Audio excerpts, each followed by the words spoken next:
Ikasampung kabanata.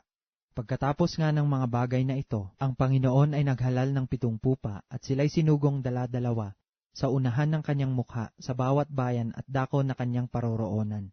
At sinabi niya sa kanila, sa katotohanan ay marami ang aanihin, datapwat kakaunti ang mga manggagawa. Kaya't idalangin ninyo sa Panginoon ng aanihin na magpadala siya ng mga manggagawa sa kanyang aanihin. Magsiyaon kayo sa iyong lakad. Narito, sinusugo ko kayong gaya ng mga kordero sa gitna ng mga lobo. Huwag kayong magsipagdala ng supot ng salapi, ng supot man ng pagkain, ng mga pangyapak man, at huwag kayong magsibati kanino mang tao sa daan. At sa alinmang bahay na inyong pasukin, ay sabihin ninyo muna kapayapaan nawa sa bahay na ito. At kung mayroon doong anak ng kapayapaan, ang inyong kapayapa ay mananatili sa kanya, datapwat kung wala, ay babalik ito sa inyong muli. At magsipanatili kayo sa bahay ding yaon, nakanin at inumin ninyo ang mga bagay na kanilang ibigay, sapagkat ang manggagawa ay marapat sa kanyang kaupahan. Huwag kayong magpalipat-lipat sa bahay-bahay, at sa alinmang bayan na iyong pasukin, at kayo'y kanilang tanggapin, ay kanin ninyo ang mga bagay na ihain sa inyo. At pagalingin ninyo ang mga may sakit na nangaroon, at sabihin ninyo sa kanila, lumapit na sa inyo ang kaharian ng Diyos.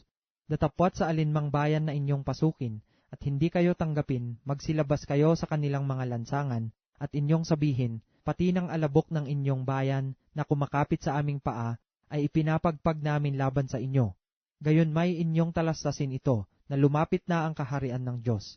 Sinasabi ko sa inyo, sa araw na yaon ay higit na mapagpapaumanhinan ang Sodoma kaysa bayang yaon. Sa aba mo, Corazin, sa aba mo, Bethsaida, sapagkat kung sa Tiro at sa Sidon, sana ginawa ang mga gawang makapangyarihang ginawa sa inyo, ay maluwat na dising nangagsisi, na nangauupong may kayong magaspang at abo.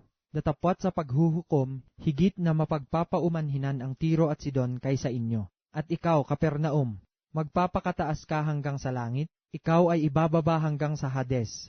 Ang nakikinig sa inyo ay sa akin nakikinig, at ang nagtatakwil sa inyo ay ako ang itinatakwil. At ang nagtatakwil sa akin ay itinatakwil ang sa akin nagsugo. At nagsipagbalik ang 70 na may kagalakan, na nangagsasabi, Panginoon, pati ang mga demonyo ay nagsisisuko sa amin sa iyong pangalan.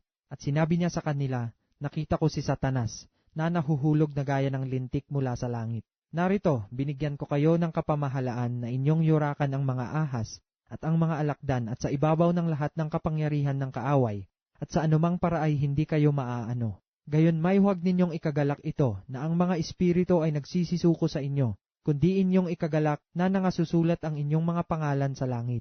Nang oras ding yaon, siya'y nagalak sa Espiritu Santo, at sinabi, Ako'y nagpapasalamat sa iyo, O Ama, Panginoon ng langit at lupa, na iyong inilihim ang mga bagay na ito sa mga pantas at matatalino, at ipinahayag mo sa mga sanggol. Gayon nga, Ama, sapagkat gayon ang nakalulugod sa iyong paningin. Ang lahat ng mga bagay ay ibinigay sa akin ng aking Ama, at walang nakakakilala kung sino ang anak, kundi ang Ama, at kung sino ang Ama, kundi ang anak, at yaong ibiging pagpahayagan ng anak. At paglingon sa mga alagad ay sinabi niya ng bukod, mapapalad ang mga matang nangakakakita ng mga bagay na iyong nangakikita, sapagkat sinasabi ko sa inyo na maraming propeta at mga hari ang nangaghahangad na mga kakita ng mga bagay na inyong nangakikita, at hindi nila nangakita, at mga rinig ang mga bagay na inyong nangaririnig, at hindi nila nangarinig. At narito ang isang tagapagtanggol ng kautusan ay nagtindig at siya'y tinutukso na sinasabi, Guro, anong aking gagawin upang magmana ng walang hanggang buhay? At sinabi niya sa kanya, ano ang nasusulat sa kautusan? Ano ang nababasa mo? At pagsagot niya ay sinabi, iibigin mo ang Panginoon mong Diyos ng buong puso mo, at ng buong kaluluwa mo, at ng buong lakas mo, at ng buong pag-iisip mo, at ang iyong kapwa na gaya ng iyong sarili. At sinabi niya sa kanya, matuwid ang sagot mo, gawin mo ito at mabubuhay ka. Datapwat siya na ibig magaring ganap sa kanyang sarili, ay nagsabi kay Jesus, at sino ang aking kapwa-tao? Sumagot si Jesus at sinabi, isang tao'y bumababa sa Jericho na mula sa Jerusalem, at siya'y nahulog sa kamay ng mga tulisan. Nasa kanya'y sumamsam at sa kanya'y humampas, at nagsialis na siya'y iniwang halos patay na. At nagkataong bumababa sa daang yaon ang isang saserdote, at nang makita siya ay dumaan sa kabilang tabi. At sa gayon ding paraan ang isang Levitan naman, nang dumating siya sa dakong yaon, at makita siya ay dumaan sa kabilang tabi. Datapwat ang isang Samaritano sa kanyang paglalakbay ay dumating sa kinaroroonan niya, at nang siya'y makita niya, ay nagdalang habag, at lumapit sa kanya at tinalian ang kanyang mga sugat, na binuhusan ng langis at alak, at siya'y isinakay sa kanyang sariling hayop, at dinala siya sa bahay tuluyan, at siya'y inalagaan. At nang kinabukas ay dumukot siya ng 2 denaryo, at ibinigay sa katiwala ng bahay tuluyan, at sinabi, alagaan mo siya, at ang anumang magugol mong higit, ay aking pagbabayaran sa iyo, pagbabalik ko. Sino sa 3 ito sa akala mo ang nagpakilalang kapwa-tao sa nahulog sa kamay ng mga tulisan? At sinabi niya, ang nagkaawang gawa sa kanya. At sinabi sa kanya ni Jesus, humayo ka at gayon din ang gawin mo. Sa pagyaon nga nila sa kanilang lakad ay pumasok siya sa isang nayon, at isang babaeng nagngangalang Marta ay tinanggap siya sa kanyang bahay.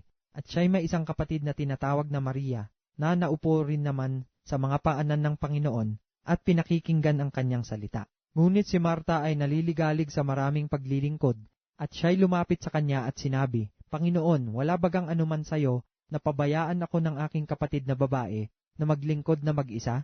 Iutos mo nga sa kanya na ako'y tulungan niya. Datapwat sumagot ang Panginoon at sinabi sa kanya, Marta, Marta, naliligalig ka at nababagabag tungkol sa maraming bagay. Datapwat isang bagay ang kinakailangan, sapagkat pinili ni Maria ang magaling na bahagi na hindi aalisin sa kanya.